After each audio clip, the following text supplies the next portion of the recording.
Hey guys, it's Stephen here, back with another match preview. Manchester City welcome David Moyes' high-flying West Ham to the Etihad tomorrow in a big game. It's a very big game, and hopefully we could do something pretty goddamn special. 20 wins in a row is possible, which makes me straight away think, what if it doesn't happen? Because that would be the typical City thing to do. But today, I'm going to talk about why that's possible and why it might not be possible at the same time. So this is the preview. I'm going to go through the overview, look at Pep's quotes from the press conference, the team news, the lineup, and all the usual stuff basically, and a little bit of course about West Ham, then try and predict the score at the end. Gonna jump straight into the overview. Of course it could be 20 wins in a row if we pick up another 3 points at the Etihad tomorrow. It'd be interesting as well because this is now the start of actually a really nice group of games. I think we've got 4, including this game, at home in a row now, which is nice. It's a really nice run of games, but it's not going to be easy. It's not going to be easy. West Ham are coming into this game off the back of a very good victory across against their crosstown rivals Spurs, which is massive for them, and a 3-0 victory against Sheffield United. Although they did get beat by United in the FA Cup and drew against Fulham before that. But they beat Aston Villa 3-1 away from home as well. So this is a good West Ham side at the moment, currently up in 4th, up in the Champions League. Who would have thought that at the start of the season? But either way, it's going to be interesting. We've got the best home record in England's top flight this term, picking up 29 points from 12 matches, and we've not lost to West Ham in the Premier League for almost 6 years. It's a very, very interesting kind of clash of heads, this game. Something's got to give. Something's got to give. Guardiola was talking as well about our defensive record. He said, this is not for John Stones, Aymeric, Ruben, Kyle or Joao. In the last game, it's about Phil, Raheem and Gabriel who helped. Bernardo helped to concede a few chances too. It's similar to last season. We didn't concede much. And basically, Guardiola there was trying to talk about the importance of a collective unit in keeping out these efforts of goal, in keeping these clean sheets, this clean sheet record that we've got at the moment. And he's right. In general, our work rate, our organisation is just on a stellar level at the moment. It's genuinely absolutely fantastic. And he went big as well on the whole charm factor in terms of defending his own players. He was asked in the press conference about Gabriel Jesus' miss the other day, and he definitely leapt in and gave him a big warm cuddle of a bit of praise. He said because he's so generous, that's why he missed, and always thinks for the team, not himself. If he had more of an ego, he would have scored many, many goals. He's the first to feel bad for himself. But when you see what he gives and produces, I don't have anything to say. Completely the opposite. He'll improve, he's young, and when his composure in front of the keeper arrives, he will get it through the years. It's like a good wine. I like what he is. He just needs to be more calm in front of goal and know he can do it. He's still young and will learn it. And to be honest, I'm really glad Guardiola's took that tact with Jesus because I think it's very obvious that Jesus is quite an insecure footballer, which is odd, weird, because you see him, like, I remember once him literally hitting himself on the head when he missed a chance. I mean, can you imagine, like, genuinely, like, Ronaldo, well, Ronaldo maybe, but Ronaldo thinks he's going to score every single chance. You're right there, you, hovering around the background. Nicholas waiting to move past. You can't, it's your home too, you know.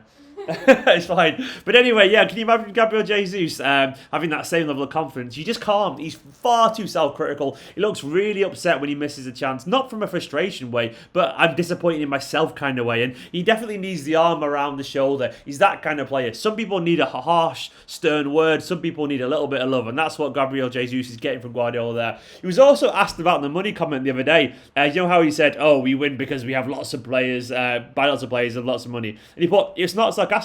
This is what he said, I love it. He said it was not sarcastic, it was the truth. When United, Milan, Celtic, Rangers, Barca or Real Madrid win more titles, it's because they have more money than the other clubs. Every manager has his own way. He said because we were not there in the last 30, 40 years with elite clubs, people still think, what are we doing here? To be there, you have to spend. When Man United won, it's because they spent more money than the others. Barca and Madrid was the same. It is like this, but I don't feel we're much different than these clubs in these terms, but we have to accept it. Go on, Pep, son.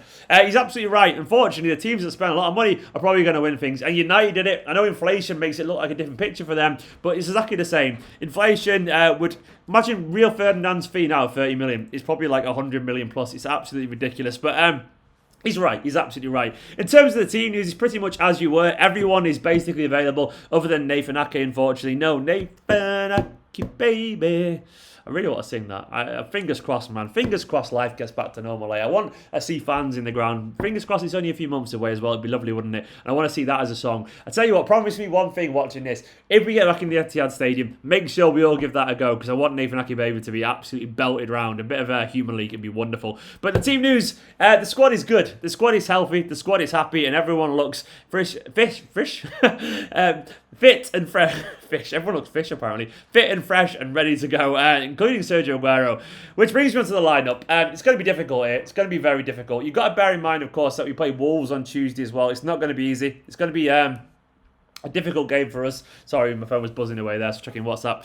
It's going to be a difficult game against Wolves, so we will probably have that at the corner of our mind. Now, obviously in goal, it's going to be Ederson. I actually think we'll see a return to the back four that many people expected to play against Mönchengladbach, which is Cancelo over in his preferred right-back position with John Stones. I say preferred, who knows, he might prefer playing as a striker knowing Cancelo. But Cancelo with Stones, Diaz and Zinchenko, I think that'll be back four. Having said that, don't be surprised if we see Laporte and Stones, because Diaz is probably long overdue a rest, but I wouldn't expect it against West Ham given their physicality. With, they've got quite a few physical players with like Antonio and so on. So I would say it'd be those lot: Stones, Diaz, Zinchenko, Cancelo. In midfield, I was going to say Ferner, but I think Ferner, if he plays, will be against Wolves instead. So I'm going to say Rodri here. And this is the debate, man. One of De Bruyne, Bernardo and Gundogan is going to sit this out, in my opinion. I genuinely think one of those is going to sit out. And I reckon it will be... I've got a feeling it's going to be... I don't know, man. Maybe they won't. No, I think one is going to sit out. I think Bernardo might get a rest. I think Bernardo might get a rest here with Gundogan playing. I know it's a big claim. But I think he might genuinely get a rest. So I think I'm going to say, I'm going to say that actually. I'm going to say Gundogan and De Bruyne. I hope I'm wrong. I actually want Gundogan to play, Bernardo to play, but we don't know. Either way, it's difficult. I think Mahrez will come back into the team. I think Sterling will play as well. And who through the middle? Could there be a surprise? Could it be Sergio Aguero plays after his cameo the other day? Nah. I think it could be Jesus there. I think Jesus will start in the middle. But Aguero, I think, you never know, man. You never know. That's my team. I could be miles wrong. It's so difficult to peer inside Pep head these days and try and work out what's going on, especially now we've got a full squad. Anyway, let's jump over to West Ham. I mean, who would have thought this, man? Like, I've got a friend who's a West Ham fan, and he was like, yeah, I thought we were going to get relegated this season. They're currently sat in fourth, which is absolutely insane. Only 4 points behind United and Leicester. 14 points behind us. Currently sat 5 points clear of Liverpool and 2 points clear of Chelsea. It's ridiculous. West Ham and David Moyes are absolutely loving life at the moment. It's fantastic. I mean, Guardiola was talking about him as well. He said they're a Champions League position now. That is not a good run. It's many, many months and they are there. It means how strong they are. What I saw is the rhythm increase a lot on previous seasons. They have fantastic players like Declan Rice.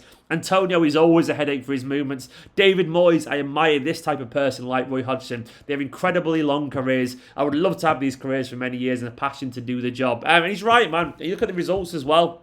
At the moment, as I said at the top of the video, they're in a decent run of form. They beat Spurs 2-1 at home. They beat Sheffield United 3-0 at home. Though they did lose away against United in the FA Cup 1-0. And to be honest, United kind of deserved that as well. West Ham were abysmal that day, if I'm being honest. They only had 3 shots on goal. They drew away as well against Fulham with a player sent off. They did win away against West Ham, but they lost to Liverpool 3-1. So they're basically a bit up and down, but they're beating most teams at the moment. But they aren't unbeatable. They've got the second best home form in the league, but they have dropped points in half of the 12 league away fixtures this season, losing at Arsenal, Liverpool and Chelsea. So their away record is decent, but it's definitely nowhere near their home record, which is definitely topped up their season so far. So away from home, they aren't the same. And there's definite examples to that.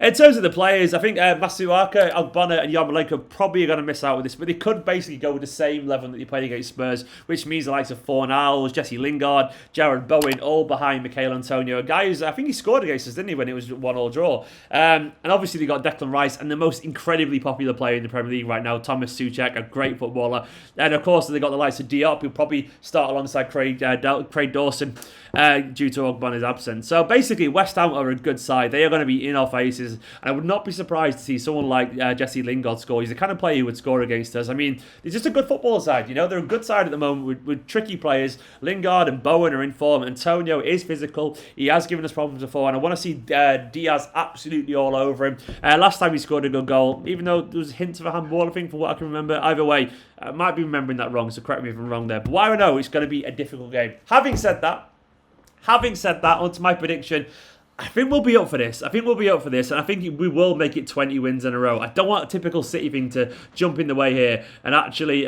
we mess it up at the last minute.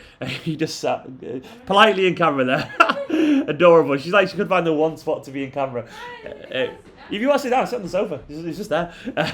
She's like, I'll try and be out of the way and I'll sit in the one bit in camera. She's the best. You're over there. What's your score prediction? Yeah, 3-1. Nicola reckons 3-1. I'll take it. Do you know what? I'm going to agree with Nicola. I'm going to 3-1 as well. I reckon we will concede in this game. I think they've got a lot of confidence at the moment, but I'm going to say 3-1 as well. I think we'll score a few as well at the other end. I'm being confident, guys. I'm going to go 3-1 for Manchester City. Guys, thank you so much for watching this match preview. Let me know down in the comments below what you make of the team lineup. What's it going to be? Who's going to score? Who's going to be man of the match? And why are we going to make it 20 in a row? Fingers crossed you will do. And I'll see you tomorrow as well for a watch along at 12 o'clock. I've actually found a way as well to make my streams less laggy. I've realised I probably shouldn't have had like a 16 gigabyte video in the background on loop. It was ridiculous. That background I had was a massive mob file and it was huge. I made it like 80%, no, about 95% smaller, so it should be much smoother now. Fingers crossed. Anyway, I'll see you tomorrow for the watch along, of course. Make sure to like, comment, subscribe, and all that kind of stuff. Big love to every single one of you, and thank you once again to my Patreon producer, Ahmed Al Ali, and every single one of the patrons currently scrolling down inside the screen. You all absolute heroes. Big love. See you tomorrow.